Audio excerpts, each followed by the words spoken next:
Hello guys, कैसे हैं आप लोग। उम्मीद करता हूं आप सभी लोग अच्छे से होंगे। मैं मुकीम सर आपके अपने चैनल टीचिंग एंड लर्निंग में आपका तहे दिल से स्वागत है, इस्तकबाल है, वेलकम है।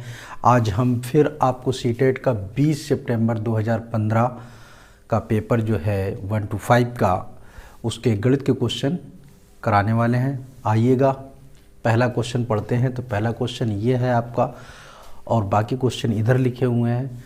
इसको ध्यान से देखिएगा कि कैसे ये क्वेश्चन लगेगा। पहला क्वेश्चन देखिएगा, हारून एक फल की दुकान पर गया, उसने 1.5 दर्जन केले खरीदे। तो 1.5 दर्जन केले का मतलब यह है कि 12 और 6 18 और 2.50 रुपये प्रति केला की दर से 3.5 किलो सेब रुपये 57.6 प्रति किलो की दर से और 1.5 किलो आम रुपये 75.40 प्रति किलो की दर से और 750 ग्राम अंगूर रुपये 120 प्रति किलो की दर से खरीदे। यदि उसने फल विक्रेता को रुपये 500 का नोट दिया हो तो उसे विक्रेता से वापस मिले। यानी कि उसने 500 का जो नोट दिया, इतनी चीज़ें जो खरीदी हैं उनका सबसे पहले आप पैसा जब निकाल लेंगे, उनको जोड़ लेंगे और 500 के नोट में से घटा देंगे, वही आपका आंसर होगा। आइएगा देखते हैं। तो ये जो पहला आपका जो सवाल दिया गया है, तो 1.5 दर्जन केला, तो 1.5 दर्जन केला यानी कि केले का मूल्य, केले का मूल्य, जब आप केले का मूल्य लिखेंगे तो 1.5 दर्जन का मतलब 18 गुणे आपका 2.50 प्रति किलो है, तो 18 हो गया 18 किलो।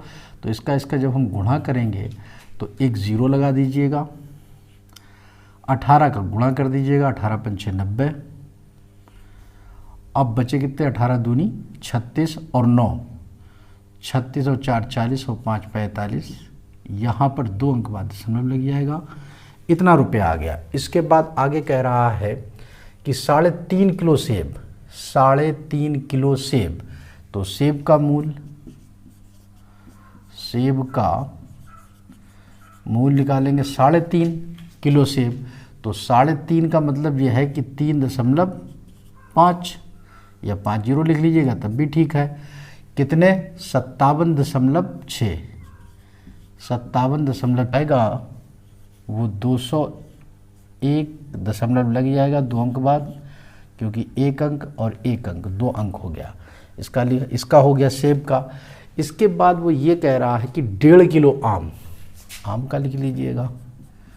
तो आम का मूल्य 1.5 किलो है, तो 1.5 किलो का मतलब 1.5 गुणे कितने, 75.40, 40 चाहे लगा लीजिएगा, चाहे 75.4 लिख लीजिएगा, बात एक ही है। इसका गुणा करिएगा, 15 चक्कू 60, 1 0, और फिर 15 पना 75 और 6 81, 15 सत्ते 105, 105 और 8 113। तो ये इतना हो गया आम का भाव। तो आम 1.5 किलो था। इसके बाद आपका है प्रति किलो की दर से और 750 ग्राम अंगूर रुपये 100 प्रति। तो देखिएगा अंगूर की बात कर रहा है, तो अंगूर लिख लीजिएगा। लेकिन इसने ये कहा है कि 750 ग्राम, 750 ग्राम को पहले हम किलो में बनाएंगे, तो 750 बटे हम 1000 लिख सकते हैं, वो किलो में हो जाएगा। तो 750 लिख दीजिएगा बटे 1000 लिख लीजिएगा और गुणे कितना, 120। इसको हल कर लीजिएगा 2 0 से, ये 2 0 कैंसिल हो गया, 2 से काट सकते हैं, 2 छंग 12 और 2 पंचे 10, 5 से ये काट देंगे, 5 से कम 5 पचम 25 और 15 छक्का कितना हुआ, 90। तो ये आपका 90 आ गया पूरा। इसके बाद आगे क्या कह रहा है, बस इतनी चीज़ें हैं। अब आप आसानी से क्या कर सकते हैं कि इनको जोड़ देंगे। तो जोड़ना है तो इनका योग कर दीजिएगा। तो कुल आप जब करेंगे तो देखिएगा ये तो 0 आ ही जाएगा, ये 7 आ गया, दशमलव लग गया, 5 और 1 6 और 3 9 आ जाएगा यहाँ पर।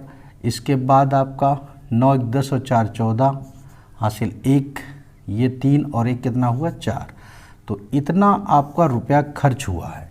रुपये 500 थे, तो देखिएगा शेष जो पूछ रहा है कितने रुपए बचे हैं, तो 500 में से कितना घटाना है, 449.70। यहाँ पर 2 जीरो लगा लीजिएगा दशमलव के बाद, तो यहाँ पर जीरो तो जीरो आ जाएगा, 10 में से 7 जाएगा, ये 3 बचेगा। यहाँ पर 9 में से 9 जाएगा, 0 बचेगा, 9 में से 4 जाएगा तो 5 बचेगा। यही आपका आंसर होगा 50.30। आप आंसर देख सकते हैं 50.30। बी ऑप्शन आपका सही है। फिर आप समझ लीजिएगा जितना जो कुछ कहा है उसका आप गुणा कर लीजिएगा। लास्ट में उसने अंगूर जो कहे हैं, अंगूर की जो बात की गई है वो 750 ग्राम है, उसे आपको किलोग्राम में बनाना पड़ेगा, तो इसलिए 1000 का भाग देना पड़ेगा। गुणा कर दिया, इतना रुपया आ गया टोटल, और 500 में से घटा दिया, ये आपका आंसर हो गया। इसको नोट कर लीजिएगा और नेक्स्ट देखिएगा। दूसरा क्वेश्चन पढ़ते हैं। लकड़ी के बक्से में 10,290 पुस्तकों को पैक करना है। 10,290 पुस्तकों को पैक करना है लकड़ी के बक्से में।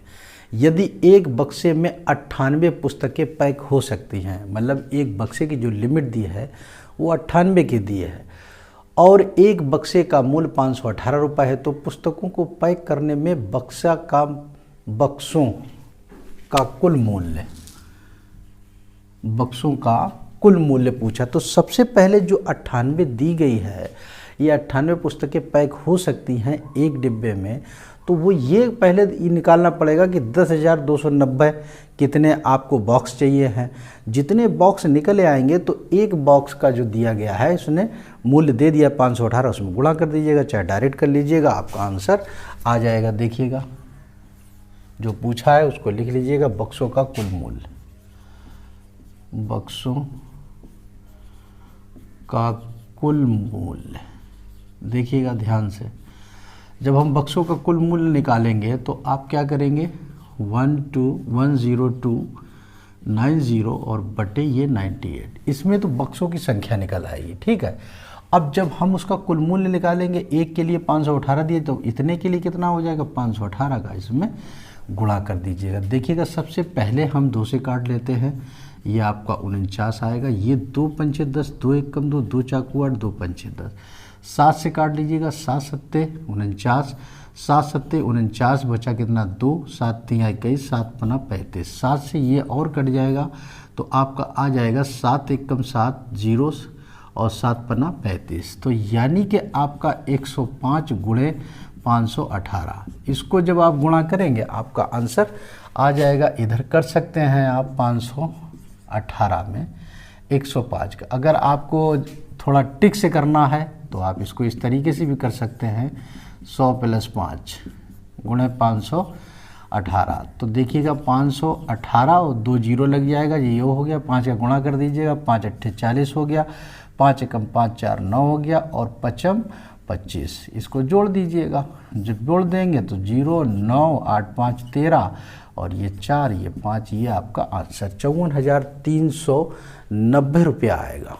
देखिएगा बी सही है। क्लियर, समझ में आ गया सभी के? इसको नोट करिएगा और नेक्स्ट देखिए। तीसरा क्वेश्चन आपके सामने लिखा हुआ है, इसमें ये लिखा है कि एक मानचित्र पर आधा सेंटीमीटर भूमि पर 125 किलोमीटर को दर्शाता है। तो पहले आप इस बात को समझिएगा। तीसरा, आधा सेंटीमीटर कितने को दर्शा रहा है, 125 किलोमीटर को। ठीक है, आगे कह रहा है यदि दो नगरों के बीच की दूरी भूमि पर 2000 किलोमीटर है तो मानचित्र पर उनके बीच की दूरी होगी। तो देखिएगा इतना जब सेंटीमीटर है तो 150 दर्शा रहा है, और वो पूछ रहा है 2000 किलोमीटर के लिए, तो इसके लिए हमने क्या मान लिया, x मान लिया। भाई यही तो कह रहा है कि आधा सेंटीमीटर 125 दिखा रहा है, हमने x के लिए ये मान लिया। तो सबसे पहले आप इसमें ये देखिएगा कि इसमें गुणा करने पर इतना कैसे आएगा। तो इसको जब हम गुणे के लिए निकालना चाहेंगे तो आप 2000 कर दीजिएगा और बटे 125 कर दीजिए। 25 पंचे 125, 25 अट्ठे 200 और 5 एक कम 5 और 5 छक्का 30 यानी कि 16। तो यहाँ पर जब हम गुणे 16 करेंगे तो 2000 आ जाएगा। ठीक इसी तरीके से जब हम इसमें 16 का गुणा करेंगे तो हमारा x का मान आ जाएगा। तो हम क्या करेंगे, तो x बराबर 1/2 गुणे 16 और 2 अट्ठे 16, तो x बराबर 8। देखिएगा 8 सेंटीमीटर आ रहा है आंसर, 8 सेंटीमीटर। ऑप्शन देख सकते हैं सी, लिख लीजिएगा। बहुत अच्छा क्वेश्चन था। चौथा क्वेश्चन बहुत ही अच्छा है कि किसी विद्यालय में 660 विद्यार्थी हैं। कितने हैं? 660 विद्यार्थी। 660 विद्यार्थी हैं। इन विद्यार्थियों का 2/3 लड़के हैं। ठीक है भाई, 2/3 जो हैं वो लड़के हैं। आगे कह रहा है कि लड़कों की संख्या का 3/4 और लड़कियों की संख्या का 1/4 खिलाड़ी है। कुल खिलाड़ियों की संख्या पूछिए। जरा ध्यान से देखिएगा। सबसे पहले हम निकाल लेते हैं लड़कों चौथा। पहले विद्यार्थियों जो दिया गया है, इन विद्यार्थियों में 2/3 लड़के हैं। तो देखिएगा 2/3 लड़के हो गए। अब बचे लड़कियां। तो जब लड़कियों की बात हो रही है तो जब 2/3 आपके लड़के हैं तो लड़कियां कितनी होंगी? 1/3। अगर आपको डायरेक्ट 1/3 नहीं आता है तो 1 में से 2/3 घटा लीजिएगा, लड़कियों की संख्या निकल आती है 1/2। 2/3 ये 3 हो जाएगा, 3 - 2 बराबर 1/3। तो देखिएगा ये लड़कों की संख्या निकल आई और ये लड़कियों का। अब जो कह रहा है वो देखिएगा, इसमें वो ये कह रहा है कि लड़कों की संख्या का 3/4 और लड़कियों की संख्या का 1/4 खिलाड़ी है। तो देखिएगा लड़के खिलाड़ी की बात कर रहा है। तो लड़के आप कितने थे? 2/3। अब उसमें कितना? 3/4, तो 3/4। तो आप इसको काटेंगे, 2 × 1 = 2, 2 दूनी 4, ये 3 से 3 कट गया, बराबर कितना आया? 1/2। अब लड़कियां खिलाड़ी की बात कर रहा है तो कितना? 1/3। और कह कितना रहा है लड़कियों के लिए? 1/4, तो 1/4। तो इसका जब हम गुणा करेंगे तो 1/4 12 हो जाएगा। तो हमें खिलाड़ियों की संख्या पता हो गई है। और खिलाड़ी टोटल हैं कितने विद्यार्थी में? कितने? किसी विद्यालय में 660 विद्यार्थी हैं। तो 660 विद्यार्थी में हैं तो 660 में लड़के जो खिलाड़ी हैं उसमें, तो उसमें 660 का आप क्या करेंगे? गुणा कर देंगे। और जब हम इसको काटेंगे तो 2 × 3 = 6, 2 × 3 = 0, तो आपका कितना आ जाएगा? 330 यानी कि आधा। और जब हम इसमें आपका 660 का गुणा करेंगे तो 12 × 5 = 60 और 12 × 5 = 60 यानी कि ये 55 हो जाएगा। योग पूछ रहा है, योग कर दीजिएगा। जब हम योग करेंगे इसको जोड़ देंगे, 5 आ जाएगा, 5 और 3 8 आ जाएगा, 3 आ जाएगी। यही आपका आंसर होगा 385। देखिएगा ऑप्शन नंबर ए दिया गया। आप फिर समझ लीजिएगा इस क्वेश्चन को, बस थोड़ा सा घुमा दिया गया और कुछ नहीं है क्वेश्चन में। इसने ये कहा है किसी विद्यालय में 660 विद्यार्थी हैं, इन विद्यार्थियों का 2/3 लड़के हैं। तो हमने भाई 2/3 कर दिया। लड़कियां कितनी बची? 1/3। ठीक। अब लड़के जो खिलाड़ी हैं तो उसका उन्होंने भाग दिया है 3/4। तो थे कितने? 2/3, इसका 3/4 कर दिया तो आपका 1/2 आ गया। अब कितने विद्यार्थियों में है? 660। 660 का गुणा कर दिया तो आपका 330 आ गया। अब लड़कियां जो खिलाड़ी हैं 1/3, इनके लिए 1/4 बोला है उन्होंने। तो 1/4 जब बोला है, 1/4 बोला है, तो 1/4 कर दिया, 1/12 हो गया। 660 12 का भाग दे दिया 660 में, 55 आ गया। इन दोनों को जोड़ दिया। जो खिलाड़ियों की संख्या आई है वो 385, यानी कि 660 विद्यार्थियों में 385 जो विद्यार्थी हैं वो खिलाड़ी हैं। इसको नोट कर लीजिएगा। और 5वां ये कह रहे हैं कि रेनू अपने 5 मीटर लंबे तथा 7 मीटर चौड़े कमरे के फर्श पर टाइलें लगाना चाहती है। टाइलों के निम्न साइजों में से वह कौन सी खरीदें जिससे कि फर्श पर टाइलें किसी टाइल को काटे बगैर लग जाएं। मतलब उसमें कहीं भी टाइल को काटना ना पड़े। आंसर आपका सेंटीमीटर में दिया है और ऊपर जो दिया गया है लंबाई और चौड़ाई वो मीटर में है। तो आप करेंगे क्या, ज़रा ध्यान से देखिएगा। 5वां, टाइल का हम अगर क्षेत्रफल निकालते हैं, टाइल का क्षेत्रफल तो आपका आएगा 9 मीटर गुणे 7 मीटर। तो हम इसको लिख सकते हैं कि 9 गुणे 7, 9 7 63 डायरेक्ट लिख सकते हैं, लेकिन हम इसलिए नहीं लिख रहे हैं क्योंकि हमें देखना पड़ेगा, यानी कि पूरी संख्या को काट के दिखाना पड़ेगा। तो हम 9 गुणे 7 लिख दिया। मीटर को सेंटीमीटर में पहले वाले को बनाएंगे 100 हो जाएगा, दूसरे वाले को बनाएंगे फिर 100 हो जाएगा, और ये आंसर आता है सेंटीमीटर स्क्वायर में। ठीक, चाहे 2 बार सेंटीमीटर लिख दीजिएगा, चाहे 900 सेंटीमीटर गुणे 700 सेंटीमीटर करके लिख दीजिएगा, तब भी आपका सही। अब हमें आपके जो ऑप्शन दिए गए हैं उसको देखना है कि इसमें देखिएगा, इसमें से ऐसी कौन सी संख्या है जो पूर्ण रूप से ये कट जाए। तो देखिएगा पहली वाली 40 और 65 है।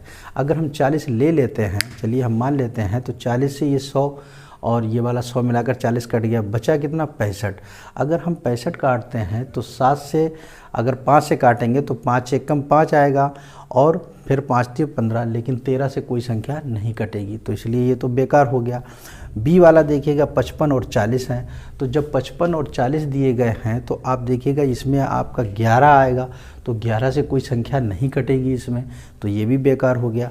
35 गुणे 45 देख लें, तो 35 गुणे 45, क्योंकि उसमें 9 आ जाएगा, उसमें 7 आ जाएगा, तो करके भी देख सकते हैं यहाँ पर 9 गुणे 7 गुणे 100 गुणे 100 और कितना है 35 गुणे 45, इसे आसानी से कट जाएगा। 9 पन्ना 45, 7 पन्ना 35 और 55 25 चक्कू 100, ये आपका कितना आएगा 400, यानी कि इसमें टोटल सही आ रहा है। बाकी सब जो हैं भाग देने से दशमलव में आएंगे, यानी कि टाइल जो है वो तोड़ना पड़ेगा और इससे में टाइल नहीं तोड़ना पड़ रहा है, तो सी आपका ऑप्शन सही है। क्लियर, इसको नोट कर लीजिएगा और नेक्स्ट देखिएगा। छठा क्वेश्चन पढ़ते हैं कि किसी आयत की लंबाई 80 सेंटीमीटर परिमाप वाले एक वर्ग की भुजा की दुगनी है। तो एक वर्ग के भुजा की दुगनी कौन है, आयत की लंबाई। ठीक, एक बात हो गई। आगे कह रहे यदि आयत की चौड़ाई 20 सेंटीमीटर है तो आयत का क्षेत्रफल कामा वर्ग के क्षेत्रफल से अधिक है, तो ये पूछा गया। तो सबसे पहले हम क्या करेंगे, परिमाप दिया है किसका, वर्ग का। छठा क्वेश्चन, वर्ग का परिमाप 80, परिमाप होता है 4 गुणे भुजा बराबर 80, 4 दूनी 8। तो आपकी जो भुजा आई है वो कितनी आई है 20 सेंटीमीटर। अब वो ये कह रहा है कि आयत की लंबाई, जो शुरू में बोला है आयत की लंबाई की बात कर रहा है, तो वो ये कह रहा है कि आयत की जो लंबाई दी गई है तो 80 सेंटीमीटर परिमाप वाले वर्ग की भुजा की दोगुनी है। तो देखिएगा वर्ग की भुजा कितनी है 20 और उससे दुगनी कह रहा है, तो दुगनी कर दीजिएगा, तो ये आ गई 40 सेंटीमीटर। इसकी चौड़ाई दी गई है आयत की चौड़ाई कितनी है, जिसको हम बी लिखते हैं, चौड़ाई दी है 20 सेंटीमीटर। तो सबसे पहले हमको निकालना पड़ेगा आयत का क्षेत्रफल। आयत का क्षेत्रफल निकालेंगे तो यल गुणे बी, 40 गुणे 20 यानी कि 800 सेंटीमीटर स्क्वायर। ये तो आयत आ गया। अब जब हम वर्ग का क्षेत्रफल निकालेंगे, वर्ग का क्षेत्रफल तो होता है भुजा स्क्वायर। तो भुजा कितनी है 20, ये 400, तो ये 400 सेंटीमीटर आया और ये आया 800। तो आप देख सकते हैं कि ये कितना ज़्यादा है, 800 में से 400 घटा दीजिएगा, उतना ही ज़्यादा है। तो आंसर जो आपका आएगा अधिक है, अधिक बराबर 800 माइनस 400 बराबर 400, यही आपका आंसर होगा। देखिएगा ऑप्शन नंबर डी दिया गया है। इसको नोट कर लीजिएगा और नेक्स्ट देखिएगा। हमने ये अगला क्वेश्चन लिखा हुआ है, 6 लग चुके से, 7वां उधर है, 8वां 9वां 10वां 11वां 12वां 13वां और ये 14वां, ये आपके और क्वेश्चन दिए हुए हैं। तो देखिएगा 7वां क्वेश्चन पढ़ते हैं। इसमें लिखा है कि 4 घनाकार बक्सों की बीमाएँ दी गई हैं, यानी कि उनकी भुजाएं दी गई हैं, उन्हीं को बीमाएँ बोलते हैं। तो पहले बक्स की दी है 20 लंबाई है, 25 चौड़ाई है, 18 ऊंचाई है। इसी तरीके से सेकंड वाला भी दिया है, थर्ड दिया है, फोर्थ दिया है। नीचे लिखा है लकड़ी के 18,440 सेंटीमीटर घनों को पैक करने के लिए निम्न में से किन बक्सों का प्रयोग होगा। तो सबसे पहले सवाल को समझना है कि इसमें पूछ क्या रहा है, करना क्या है। तो जिसकी ये बात कर रहा है 18,440 सेंटीमीटर घनों को पैक करने के लिए निम्न में से किन बक्सों की आवश्यकता होगी, तो इसका कहने का मतलब ये है कि जिन का आप जो है आयतन निकालेंगे, तो जो भी आयतन जोड़ने से इसके बराबर हो जाएगा वही जो है बक्से का प्रयोग होगा। ठीक है, तो देखिएगा, तो इसमें बक्सों की बात करी गई है, तो इसमें हमें आपको यही देखना है। तो यहीं से देख लेते हैं। तो पहला जब हम आयतन लगाते हैं तो लंबाई गुणे चौड़ाई गुणे ऊंचाई, ये पहला वाला आप निकाल सकते हैं। 25 दूनी कितना हो जाएगा, 50 हो जाएगा। हम लिख सकते हैं 50 गुणे 18, 18 का इसमें आप गुणा कर दीजिएगा, 18 पंचे 90 और 2 जीरो, 1 जीरो सॉरी, इतना ही आएगा। घन सेंटीमीटर लिख सकते हैं। इसी तरीके से हम दूसरा करके देखते हैं।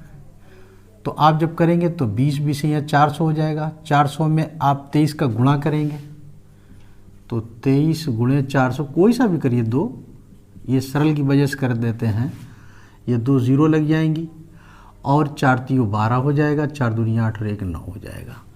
इसी तरीके से इसको भी आप कर सकते हैं। देखिएगा 20 कर लीजिएगा आप पहले, गुणे 21 का गुणा 21 दूनी 42, 21 दूनी 42 और 4 46। जब हम इसका गुणा करेंगे 1 जीरो लगा देंगे, 2 दूनी 4 हो जाएगा और 2 छंग 12 हो जाएगा और 2 चाकू 8 और 1 9 हो जाएगा। इसी तरीके से इसको हम देखेंगे तो 20 पहले लिख लीजिएगा ताकि आप गुणा करने में दिक्कत ना हो, या इसका गुणा कर लीजिएगा, 19 का कर लीजिएगा। तो 20 आप पहले लिख लीजिएगा, 20 गुणे 19 चौक 76 और 19 दूनी 38 और 7 38 और 2 40 और 5 45। इसका जब हम गुणा करेंगे तो 1 जीरो लगा देंगे और 2 छंग 12, 2 पंचे 10 और 11, 2 दूनी 4, 2 चाकू 8 और 1 9। अब देखिएगा ये जो चारों आए हैं, इनमें से कोई 2 ऐसी संख्याएं हैं जो आपके 18,440 से हैं। तो आप 40 को पकड़ के चलिए, देखिएगा ये 9240, यानी कि ये सही है, 9240 है। और उसके ऊपर देख लीजिएगा जरा 9200, जरा इनको जोड़िएगा, 0, ये 4 आ जाएगा, ये 4 आ जाएगा, 9 9 18। तो यानी कि ये दोनों जोड़ने से आपका इतना आएगा और कोई भी संख्या जोड़ने से इतना नहीं आएगा। क्लियर? तो जब आपने ये देख लिया कि इसे और इसे जोड़ने से आएगा, तो यानी कि सेकेंड और थर्ड, तो सेकंड और थर्ड ऑप्शन दिया है, यानी कि बी ऑप्शन आपका सही है। सवाल में कुछ नहीं था, सिर्फ समझने की बात थी। इसको नोट करिएगा और नेक्स्ट देख लीजिएगा। कहते हैं 8वां दिया है कि 6 घंटों में सैकड़ों की संख्या निम्न में से, सेकंडों की संख्या निम्न में से किसकी मिनटों की संख्या के बराबर है। तो देखिएगा दिन दिए हैं, मिनटों की संख्या में पूछा है, तो जिस तरीके का क्वेश्चन कह रहा है उसी तरीके से लिख दीजिएगा। देखिएगा 6 घंटे, घंटे को मिनट बनाएंगे तो 60 का गुणा, फिर उसको सेकंड बनाएंगे तो 60 का गुणा। अब आगे दिन को हम घंटे में बनाएंगे तो 24 और 24 घंटे को मिनट बनाएंगे तो 60। यही तो कह रहा बराबर। आप समझिएगा, जो दिया गया है उसको सेकंडों में बनाना है और जो आंसर निकालना वो मिनटों में बराबर होनी चाहिए। तो यानी कि दिन में आपके ऑप्शन दिए गए हैं तो दिन लिख लिया, और दिन के लिए कितना 24 घंटा होता है, घंटा बन गया घंटे से मिनट, क्योंकि उसने मिनटों की ही बात पूछी है और इधर सेकंडों की बात पूछी है और इसके बराबर पूछा है। तो यहाँ से हम क्या निकाल सकते हैं, दिन निकाल सकते हैं। जब हम दिन निकालेंगे तो 6 गुणे 60 गुणे 60 और बटे आपका ये 24 गुणे 60, ये 60 से 60 कट गया। अब इससे 6 चौक 24, 4 से काटेंगे, 4 एकम 4 पंचे 20 बराबर ये 15, यानी कि 15 दिन आएगा। आप ऑप्शन देख सकते हैं बी सही है। क्लियर, समझ में आ गया सभी के। क्वेश्चन पढ़ते हैं 9वां। जब दिल्ली में समय 8:49 PM है तब सिडनी में समय अगले दिन का 1:19 AM है। यदि दिल्ली में समय 11:19 AM है तो सिडनी में क्या समय होगा। ध्यान से देखिएगा, थोड़ा सा बहकने वाला ये क्वेश्चन है। तो आपका जो दिया गया है वो कितना है, 8:49 PM, ठीक। हमारा दिया गया है 8:49 PM। अब अगले दिन की बात कर रहा है तो आपका अगले दिन 8:49 ही होगा। अब बचा कितना, कितना है 1:19, आपका कितना है AM। ज़रा ध्यान दीजिएगा यहाँ पर, इसके ऊपर, इस बात पे देखिएगा। अगले दिन 1:19 और ये 8:49 PM। तो आप इसका अगर अंतर टाइमिंग का देखेंगे तो आप समझ सकते हैं कि जैसे 1 है तो AM के लिए थोड़ी देर के लिए हमने मान लिया कि अगला दिन आएगा। तो अगला जब दिन आएगा तो 12 घंटे होंगे। भाई अगला डे आया, 12 घंटा हुआ और उसमें 1 बजा रहा है तो आपका 13 घंटा हो गया। तो यहाँ पर 13-19 घंटा हो गया और ये 8:49 है। और इसमें से अगर हम घटाएंगे, क्योंकि इस चीज़ को हम क्या लिख देंगे, 13 घंटे का हो रहा है। जब हम इसको घटाएंगे तो यहाँ से हासिल लेंगे, 60 मिनट हो जाएगा तो 79 हो जाएगा। 79 में से 49 घटाएंगे तो आपका 30 आएगा। और इतना करने के बाद आपका ये 4 बचा, यहाँ बचा 12, 12 में से 8 जाएगा 4, यानी कि 4 घंटा ये 30 मिनट। अब आगे जो कह रहा है 4 घंटा 30 मिनट जो आगे कह रहा है, यदि दिल्ली में समय 11:19 AM है तो सिडनी में क्या समय होगा। तो देखिएगा, सिडनी में समय तो देखिएगा कितना है, 11:19 AM। और जब हम इसमें 4.5 घंटा जोड़ देंगे तो इसको जब जोड़ेंगे तो ये 9 आ जाएगा, ये आपका 4 आ जाएगा और ये आपका 15 आ जाएगा। तो जो काय में बदल जाएगा, PM में। तो जब PM में बदल जाएगा तो इसका मतलब है 3:49 PM। यही आपका आंसर होगा। ऑप्शन आप देख सकते हैं बी सही है। क्लियर, इसको नोट कर लीजिएगा। और नेक्स्ट देखिएगा, जो 7 के गुणज में हैं तो निम्न में क्या होगा। तो देखिएगा 84 तो दिया है, हम उसके गुणनखंड अगर निकालेंगे तो बहुत सारे निकल सकते हैं, उसका तरीका भी बताया गया। लेकिन यहाँ पर वो ये कह रहा है कि जिसमें 7 का गुणज हो। जब 7 के गुणज की बात आई है तो आप क्या करेंगे, ये 10 लिख देंगे और यहाँ पर पहले 84 लिखेंगे। 84 में देखिएगा 7 से जब हम काटेंगे तो 84 कट जाएगा और 21 से काटेंगे तो 14 से काटेंगे, 14 छंग 84 हो जाएगा। और 7 से भी इधर होना चाहिए, मतलब 7 का गुणज भी होना चाहिए। अब 21 से भी हम काट सकते हैं, 84 आ जाएगा। और 28 से भी काट सकते हैं, 84 आ जाएगा। देख लीजिएगा 28 से, 7 चौक 28 और 7 एक कम 7 और 7 दूनी 14, तो फिर 4 तियो 12, यानी कि 28 चौकू होता है 84। ठीक है, तो 28 हो गया। इसके बाद आपका 42 हो जाएगा, क्योंकि इसमें भी 7 का गुणनखंड है। और फिर इसके बाद 84 हो जाएगा। और तो नहीं होगा हमारे जहाँ तक अंदाज में है। तो देखिएगा 7 का इसमें भी गुणा, 7 का इसमें, 7 का इसमें, 7 का इसमें, 7 का इसमें, 7, क्योंकि इसे ध्यान रखना है कि 84 के हमें वो गुणनखंड लेना है जिसमें 7 का गुणा शामिल हो। समझ रहे। तो 7 एक कम 7, 7 दूनी 7, 7 7 चौक 28, 7 छंग 42, 7 7 49, अगर 49 लेते तो 49 से 84 कटते ही नहीं। ठीक है, 7 8 56 लेते नहीं कटता, 7 9 63 नहीं होते, नहीं लेते, 7.70 नहीं कटता, तो सीधा कौन सा आएगा, 84 आएगा। अब इसमें वो ये कह रहा है कि इन्हीं को जोड़ दीजिएगा, प्लस लगा दीजिएगा और जोड़ दीजिएगा, वही आपका आंसर होगा। तो देखिएगा 4 तो 6, 6 और 8 14 और 15, 15 4 19, 19 और 7 26 हासिल 2, 8 2 10 और 4 14 और 2 16, 16 और 3 19, 196। यही आपका आंसर होगा। 196 आप देख सकते हैं कहीं पे दिया है, सी सही है। राइट, समझ में आ गया होगा सभी का।